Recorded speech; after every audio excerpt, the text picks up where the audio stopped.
Je vous propose de prendre la parole de Dieu dans Sophonie 3. Je sais que c'est un petit prophète.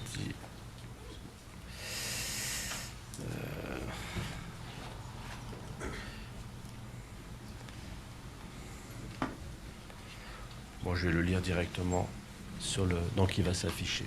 Voilà. Sophonie 3, les versets 12 à 13. Qui dit ceci.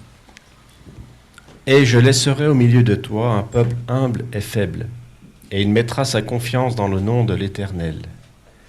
Les restes d'Israël ne commettront point d'iniquité, ils ne proféreront point de mensonges, car il ne se trouvera pas dans leur bouche une langue trompeuse, mais ils paîtront et ils se reposeront, et il n'y aura personne qui les épouvante. Sans autre, je laisse la place à notre frère Marc pour ce message.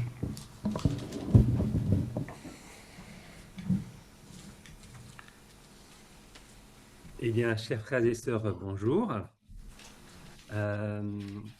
C'est toujours un plaisir pour moi d'être avec vous, même si c'est en distanciel. Je vous remercie en tout cas pour cette occasion qui m'est accordée en fait de partager le message encore une fois avec vous, euh, mes frères et sœurs de l'Église de La Roche. Et donc aujourd'hui, le sujet peut surprendre un peu, mais c'est donc pourquoi nous considérons-nous comme le reste. Et en fait, donc, ce matin, le sujet que j'aimerais développer, c'est cette question, en fait, du reste. Donc, depuis les tout débuts du mouvement adventiste du septième jour, nos pionniers ont cru que le peuple adventiste du septième jour, eh bien, c'était l'accomplissement du chapitre 12, verset 17, donc de l'Apocalypse. On va lire ce passage tout de suite dans la Bible, donc Apocalypse 12, verset 17, où il est marqué « Et le dragon fut irrité contre la femme, et il s'en alla faire la guerre au reste de sa postérité, à ceux qui gardent les commandements de Dieu et qui ont le témoignage de Jésus-Christ. » Alors parfois, le reste, c'est au singulier ou c'est au pluriel, mais bon, le sens est le même. Donc, il s'agit ici donc des restes de sa postérité qui gardent les commandements de Dieu et qui ont le témoignage de Jésus-Christ. Et les adventistes se sont donc concentrés sur certaines choses et ont relié ce verset à Apocalypse 14, verset 12. Et dans Apocalypse 14, verset 12, on lit aussi « C'est ici la persévérance des saints qui gardent les commandements de Dieu et la foi de Jésus. » Il était donc très clair dans l'esprit donc des pionniers de l'adventisme que les églises qui encouragent la désobéissance aux commandements de Dieu ne pouvaient en aucun cas être le reste. Ils remarquèrent notamment que lorsqu'ils avaient acquis la vérité sur le quatrième commandement, qui est de se souvenir du jour du sabbat pour le sanctifier, les églises qui encouragent la désobéissance au quatrième commandement ne peuvent en aucun cas être le reste. Ils ont remarqué les versets de Jacques 2, versets 10 à 12, qui indiquent très clairement qu'il faut respecter l'ensemble des commandements de Dieu. Et que si l'on respecte 9 de ces commandements et que l'on en enfreint un seul, eh bien on est un transgresseur aux yeux de Dieu, et non quelqu'un qui garde les commandements. On peut lire donc Jacques 2, versets 10 à 12. Jacques 2, versets 10 à 12. Car quiconque observe la loi, toute la loi, mais pêche contre un seul commandement, devient coupable de tous. En effet, celui qui a dit « Tu ne commettras point d'adultère » a dit aussi « Tu ne tueras point ». Or, si tu ne commets point d'adultère, mais que tu commettes un meurtre, tu deviens transgresseur de la loi. Parlez et agissez comme devant être jugés par une loi de liberté.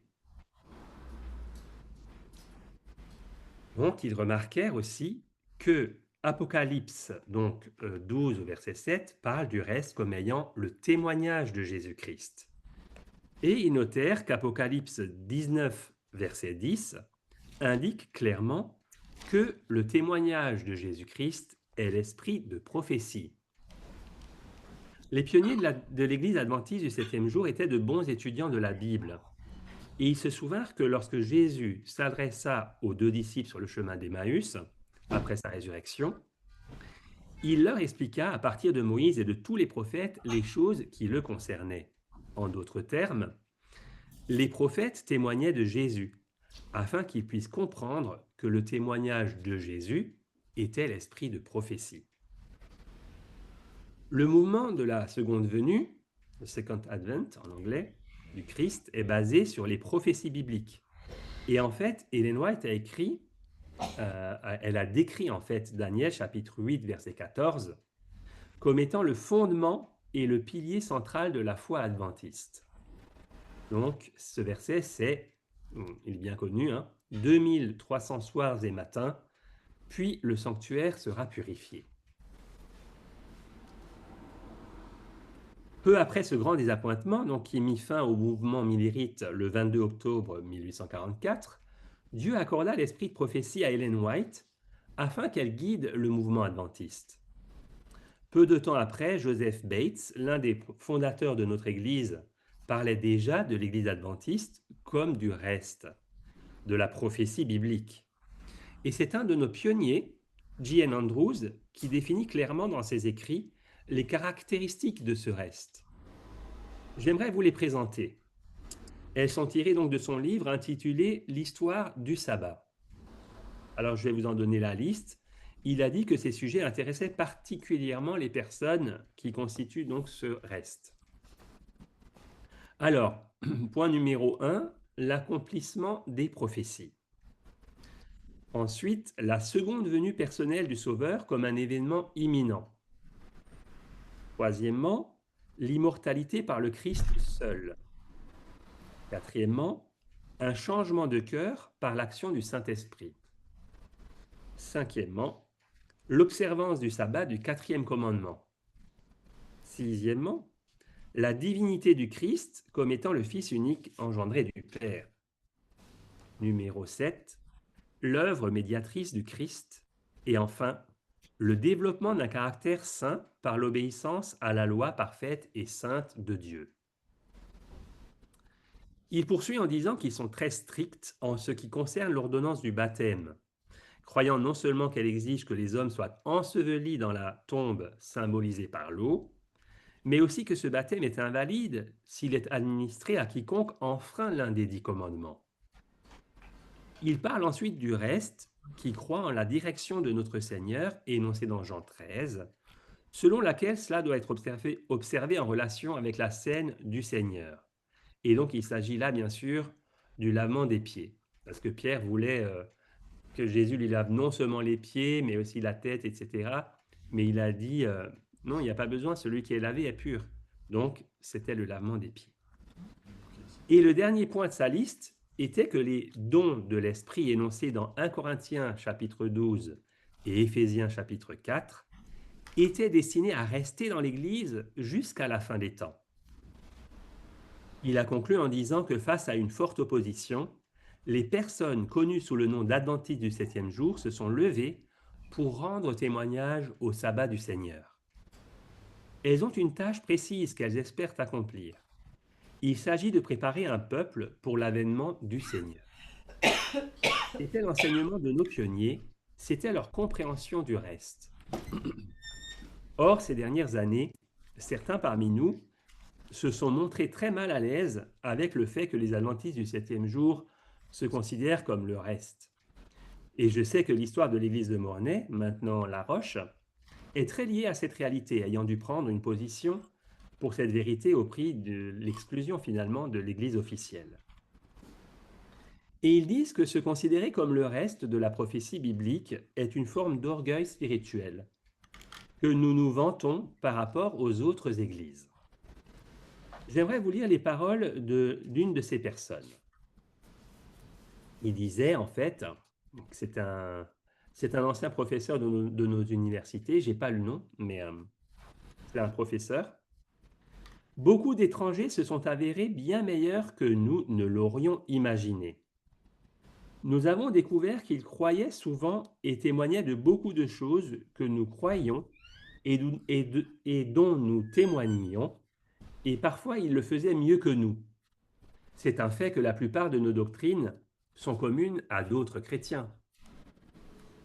En fait, cet homme qui est aujourd'hui décédé, en fait, ces paroles ont été citées par un frère, en fait, qui s'appelle Gordon Anderson, qui a été un de mes professeurs dans l'école missionnaire où j'ai été. Et il nous avait, donc, en fait, donc il a cité ces mots-là.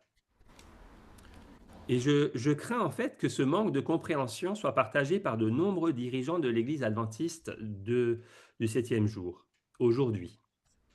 Vous voyez, Dieu n'a pas donné à l'Église adventiste du septième jour un ensemble de doctrines. Vous pouvez le lire vous-même dans le livre, donc dans la Grande Controverse, au chapitre 24, c'est aussi la tragédie des siècles, où il est question de Dieu révélant à notre Église, écoutez bien, un système complet de vérité, cohérent et harmonieux. Ce sont des mots auxquels nous devons réfléchir. Un système complet de vérité, cohérent et harmonieux. Je vais essayer de vous l'expliquer. Faire une liste de doctrines qui pourrait en compter 25 ou 28, il y en a eu un temps 27, revient un peu à faire une liste de toutes les pièces qui composent une voiture. Je ne sais pas combien il y a de pièces dans une voiture, mais le fait est que vous n'aurez jamais de voiture si vous ne disposez que d'un ensemble de pièces. Vous pourrez ouvrir un magasin pour vendre des pièces détachées pour voiture, mais vous n'aurez pas de voiture. Vous saurez peut-être exactement quelles pièces vous avez dans votre collection. Vous connaîtrez peut-être leurs spécifications exactes, mais à moins d'assembler toutes ces pièces pour qu'elles s'emboîtent et fonctionnent ensemble, vous n'aurez jamais de voiture en état de marche. Tout ce que vous aurez, c'est une collection de pièces détachées. Ce que Dieu a révélé à son peuple du reste, c'est comment assembler toutes ces pièces. Et il les a aidés à comprendre quelles pièces conserver et quelles pièces jeter parce qu'elles ne s'intégraient pas dans le système. Aucune autre Église n'a jamais reçu cette révélation. C'est pourquoi, même s'il est vrai que d'autres Églises possèdent certaines pièces qui s'intègrent dans le système, elles possèdent également beaucoup de pièces qui ne s'y intègrent pas. Ainsi, lorsque vous essayez d'assembler toutes ces pièces dont parlent les autres Églises, vous n'obtiendrez jamais un système fonctionnel. C'est comme essayer de construire votre voiture en utilisant des pièces provenant d'une voiture authentique et des pièces provenant d'un bateau, des pièces provenant d'une montgolfière et des pièces provenant d'équipements de cuisine, etc. Elles ne s'assembleront tout simplement pas pour vous donner un système de vérité qui fonctionne. Permettez-moi de vous donner un exemple de certaines des pièces que vous obtiendrez de diverses églises chrétiennes. La plupart des églises enseignent que lorsque vous mourrez, vous allez au ciel. Et pourtant, ces mêmes églises enseignent qu'à la fin du monde, Dieu ressuscitera les morts. Comment concilier le fait que les gens soient déjà au ciel et qu'ils soient pourtant ressuscités à la fin du monde? Elles enseignent également qu'à la fin du monde, il y aura un jugement. Comment cela peut-il s'accorder avec le fait que les gens sont au paradis depuis peut-être des centaines d'années et elles vont ensuite être jugées? Je suis sûr que c'est l'inverse, n'est-ce pas? Les événements ne s'accordent pas. En fait, les éléments proviennent de systèmes différents et non d'un système complet de vérité, cohérent et harmonieux.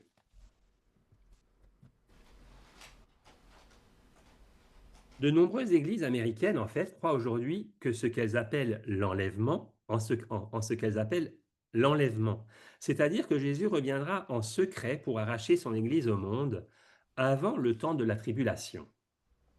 Et pourtant, ces personnes croient également que la Bible est la parole inspirée de Dieu. Mais quand on lit leurs écrits, elles admettent que cette idée de l'enlèvement ne vient pas de la Bible. Laissez-moi vous lire les paroles d'un de leurs dirigeants. Il disait: « Le départ de l'Église du monde provoquera évidemment beaucoup d'agitation, même si la Bible ne semble jamais y faire directement référence. » On a déjà entendu ça aussi ailleurs dans notre Église par rapport à une doctrine qu'on a bien discutée, hein, donc la Trinité, c'est pareil. Mais là, on parle en fait de cette doctrine de l'enlèvement. Et vous voyez ce qu'il dit? Il dit qu'il croit à l'enlèvement, mais il reconnaît que la Bible n'en parle pas. Pourtant, ces hommes prétendent croire que la Bible est la parole inspirée de Dieu, sur laquelle repose toute leur foi. Vous voyez ce que fait cet homme? Il admet clairement que les pièces ne s'emboîtent pas pour former un système. Ce qu'il essaie de faire, c'est de contourner le problème plutôt que d'admettre que ces pièces ne s'emboîtent pas. Seule l'Église du reste s'est vue confier le système complet de vérité, cohérent et harmonieux. Et si j'ose dire, en fait, la notice pour les assemblées.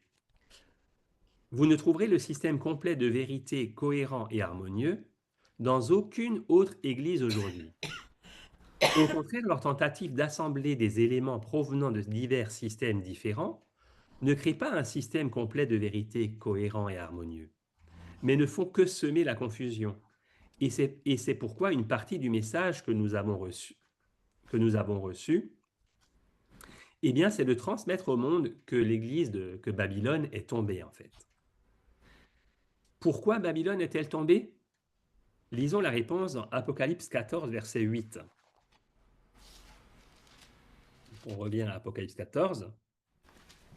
Et un second ange suivit en disant, elle est tombée, Babylone la grande, qui a abreuvé toutes les nations du vin de la fureur de son impudicité. Ce sont là des paroles symboliques. Que signifient-elles? L'esprit de prophétie que le Seigneur a restauré dans son Église du reste dans les derniers jours en révèle la signification.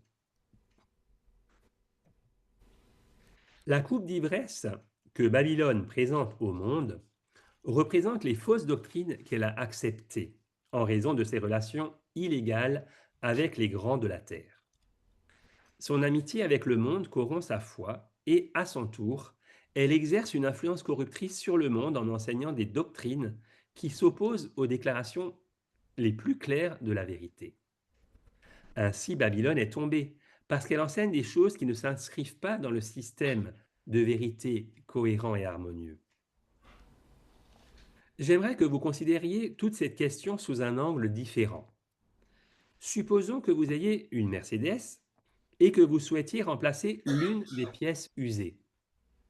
Où iriez-vous pour vous procurer cette pièce? Iriez-vous chez un concessionnaire Volvo?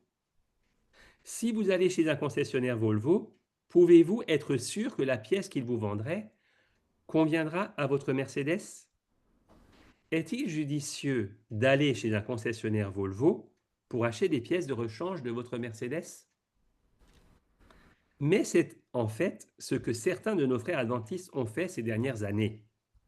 Beaucoup de nos pasteurs et enseignants sont allés étudier la Bible et obtenir des diplômes supérieurs dans des universités où le système complet de vérité n'est ni cru ni accepté. Et ils sont revenus de ces universités avec les pièces de rechange qu'ils ont acquises et ils ont essayé de les intégrer dans le système complet de vérité cohérent et harmonieux. Prenons un exemple. Beaucoup de nos enseignants et pasteurs ont appris l'évolution lorsqu'ils sont allés obtenir leur diplôme supérieur dans ces universités.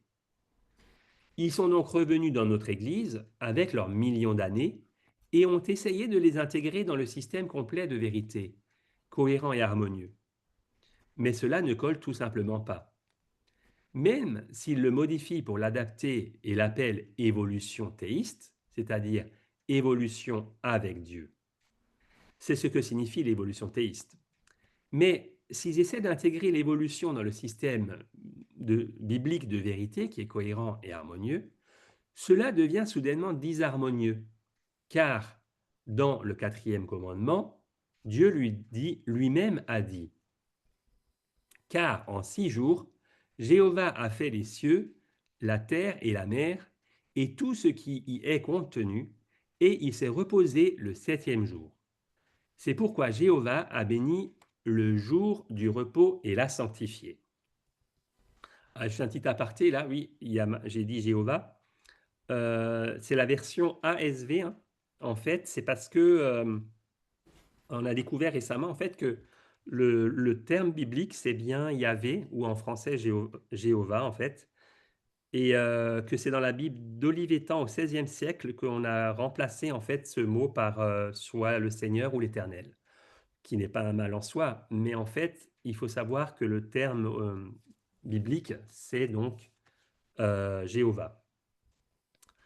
Comment cela peut-il cadrer avec des millions d'années? Donc, ça ne cadre pas. Et si cela ne cadre pas, vous n'avez aucune base pour observer le septième jour comme le sabbat du Seigneur, votre Dieu. Tout cela ne fonctionne tout simplement pas. D'autres ont répondu que lorsque Jésus est venu sur cette terre, il n'est pas venu en tant qu'être humain normal, mais avec une nature totalement différente de celle de tous les autres êtres humains nés dans ce monde. Cet enseignement contredit la parole de Dieu, car ma Bible me dit que Jésus a dû être rendu semblable en toutes choses à ses frères, car autrement il ne pouvait pas être leur grand prêtre miséricordieux et fidèle. Vous trouverez cela dans donc, Hébreux chapitre 2, versets 17 et 18. L'idée que Jésus avait une nature différente et qu'il était né avec cette nature leur vient des catholiques romains. Mais en essayant d'intégrer cette pièce de rechange dans le système complet de vérité cohérent et harmonieux, eh bien cela rend l'ensemble du système incohérent et dysfonctionnel en fait. Je pourrais continuer, car je pourrais donner de nombreux autres exemples, mais ceux-ci suffiront. Et on a vu ces dernières années aussi toutes les pièces, en fait, entre guillemets, de rechange qu'on a essayé d'intégrer, qui ont été parfois intégrées de force dans un système qui l'a rendu dysfonctionnel. Et on a essayé, en fait, de rétablir, en fait, le système tel que Dieu l'avait voulu au début. Et je pense que c'est un effort que notre frère Adrien a brillamment, en fait, fait cet effort-là. Vous n'allez pas chercher vos pièces de rechange chez un autre concessionnaire. Ce qui est vrai pour votre voiture l'est aussi pour la vérité. Dieu a confié aux adventistes du septième jour ce système complet de vérité, cohérent et harmonieux. Et ce système de vérité que Dieu a donné au peuple adventiste du septième jour devait être notre mode de vie. Vivre selon ce système de vérité permettra au peuple du reste de Dieu de se démarquer du reste du monde, et les gens remarqueront la différence, tout comme ils l'ont fait à l'époque des apôtres. Vous vous souvenez que lorsque les prêtres et les dirigeants interrogèrent Pierre et Jean, ils remarquèrent qu'il y avait quelque chose de différent chez eux.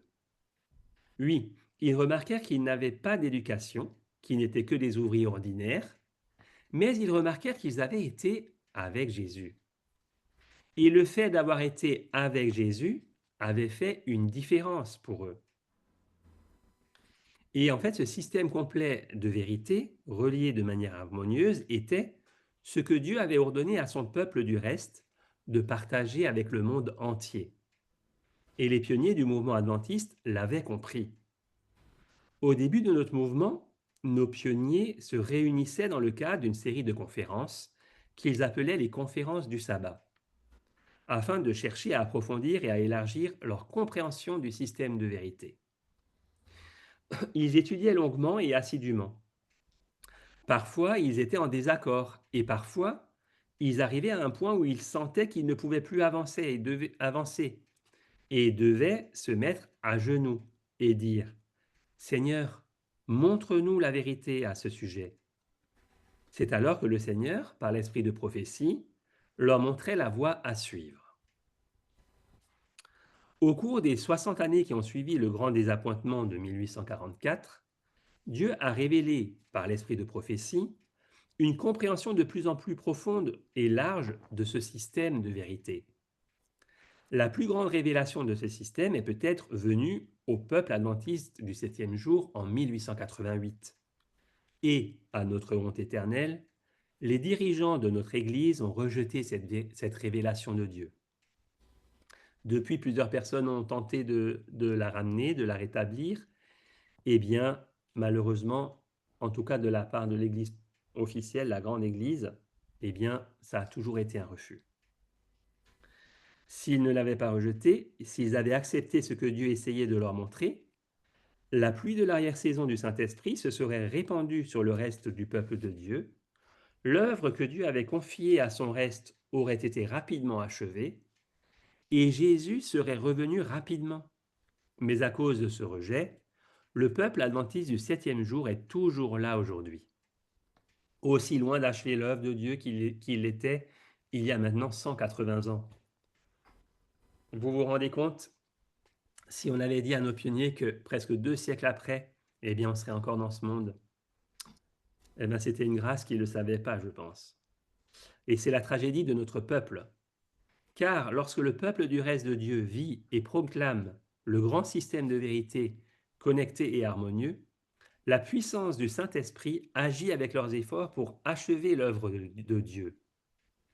Et parce que nous avons rejeté ce système complet de vérité connecté de manière harmonieuse, en tant que peuple, nous ne pouvons pas avoir cette puissance et nous ne terminerons jamais l'œuvre qui nous a été confiée sans cette puissance. Dieu a souvent essayé de ramener cette révélation de vérité à son peuple, mais nous continuons à la rejeter. Aujourd'hui, de nombreux pasteurs prêchent activement contre ce système complet de vérité cohérent et harmonieux. Et malheureusement, ceux qui continuent à lutter contre le Saint-Esprit seront rejetés par le Seigneur et seront finalement exposés comme ennemis de Dieu dans son Église. Alors bien sûr, quand on dit rejetés par le Seigneur, on sait bien que ce n'est pas arbitraire, mais ils ne seront pas prêts pour son retour. Ma plus grande crainte concerne ceux que le Seigneur a décrits dans Apocalypse chapitre 3, dans son message à l'église de Laodicée, comme n'étant ni chaud ni froid, mais tiède. Alors que je préparais ce sermon la semaine dernière, j'ai lu ces mots adressés aux adventistes du 7e jour et qui parlent des adventistes donc du 7e jour. Et c'est Ellen White dans Témoignage chapitre 8, chapitre 12, page 68. Volume 8. Témoignage volume 8. Lorsque le Christ regarda depuis le mont des Oliviers, il vit cet état de choses dans chaque église. Les avertissements s'adressent à tous ceux qui suivent les traces du peuple de Jérusalem, un peuple qui a reçu une grande lumière. Ce peuple est devant nous comme un avertissement. En rejetant les avertissements de Dieu à notre époque, les hommes répètent le péché de Jérusalem. Le Seigneur voit ce que les êtres humains ne voient pas et ne verront pas, le résultat de la sagesse humaine. Il a fait tout ce qu'un Dieu pouvait faire.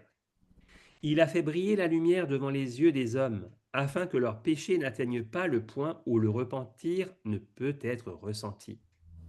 Mais par un long processus d'éloignement des principes justes et équitables, les hommes se sont placés là où la lumière et la vérité, la justice et la miséricorde ne sont pas discernables. Cette ligne de conduite est devenue partie intégrante de leur nature même. J'appelle tous ceux qui se sont unis dans une ligne de conduite qui est mauvaise, en principe, à opérer une réforme décisive et à marcher humblement avec Dieu pour toujours.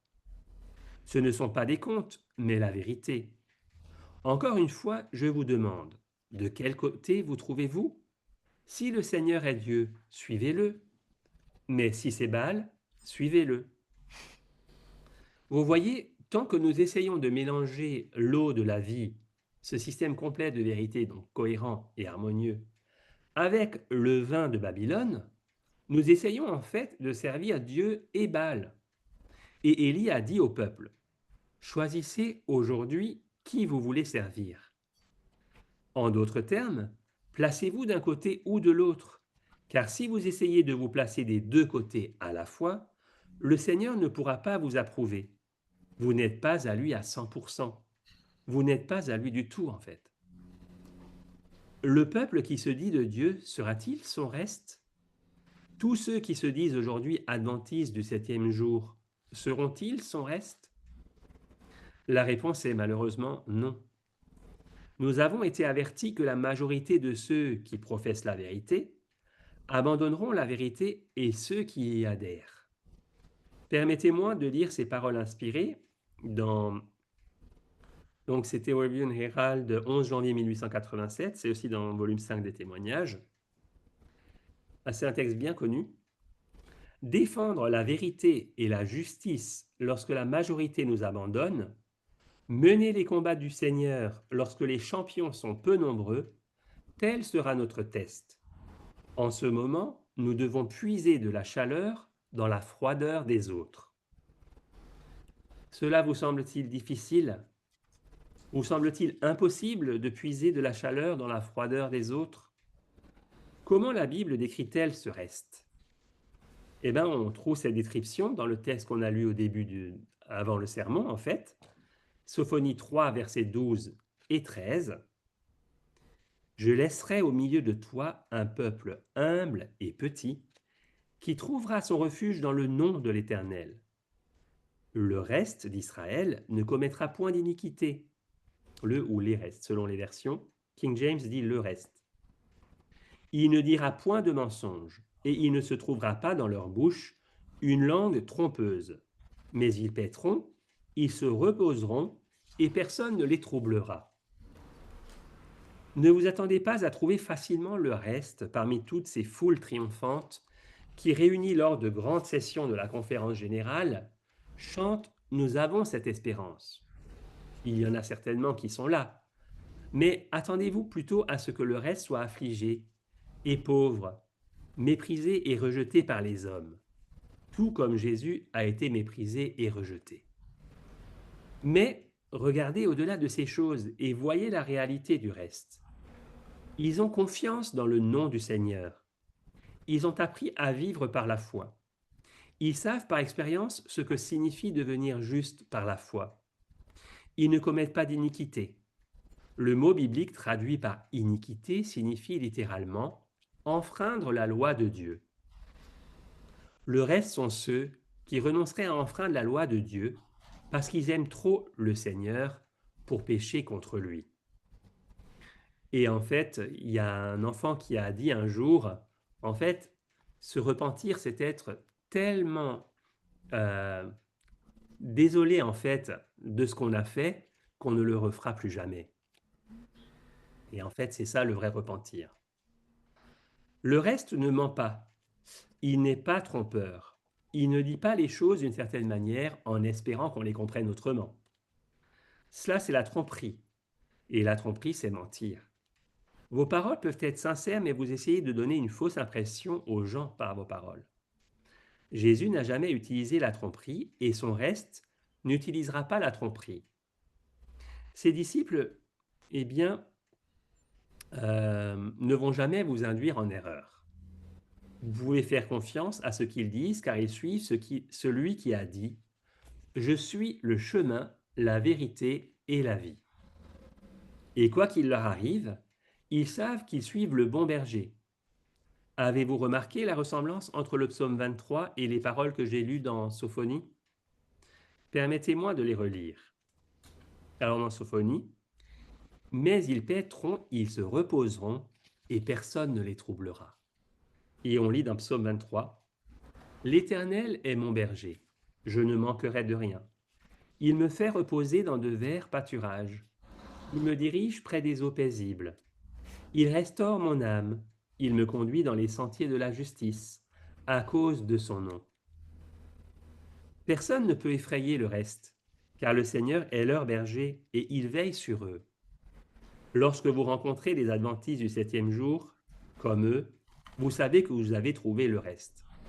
Et j'aime bien la parole un peu de Germain qui dit, oui, on dit souvent le reste, en tant qu'adventiste, c'est un peu... il y a l'idée, comme disait ce théologien, qu'on est meilleur que les autres. Mais quand on parle des restes, ben, c'est moins flatteur, hein, si on est les restes du Seigneur. Eh bien, en fait, j'aimerais vous dire un autre verset pour conclure. Joël 2, verset 32, ça se trouve dans Joël 2 au verset 32. « Alors quiconque invoquera le nom de l'Éternel sera sauvé. Le salut sera sur la montagne de Sion à Jérusalem. Comme a dit l'Éternel, et parmi les réchappés que l'Éternel appellera. » Je prie pour que chacun d'entre vous, et d'entre nous bien sûr, fasse partie du reste que le Seigneur appellera. Je prie pour que vous ayez chaque jour une compréhension plus profonde de ce système complet de vérité, cohérent et harmonieux, afin que lorsque vous entendrez quelqu'un proposer une nouvelle idée que vous n'avez jamais entendue auparavant, vous puissiez vérifier si elle s'inscrit dans le système complet de vérité ou non. Et si elle ne s'y intègre pas, vous pourrez immédiatement dire « Ce n'est pas la vérité, je n'en veux pas ». Je prie pour que chacun d'entre vous grandisse dans la grâce et dans la vérité, jour après jour. Amen. Amen. Amen.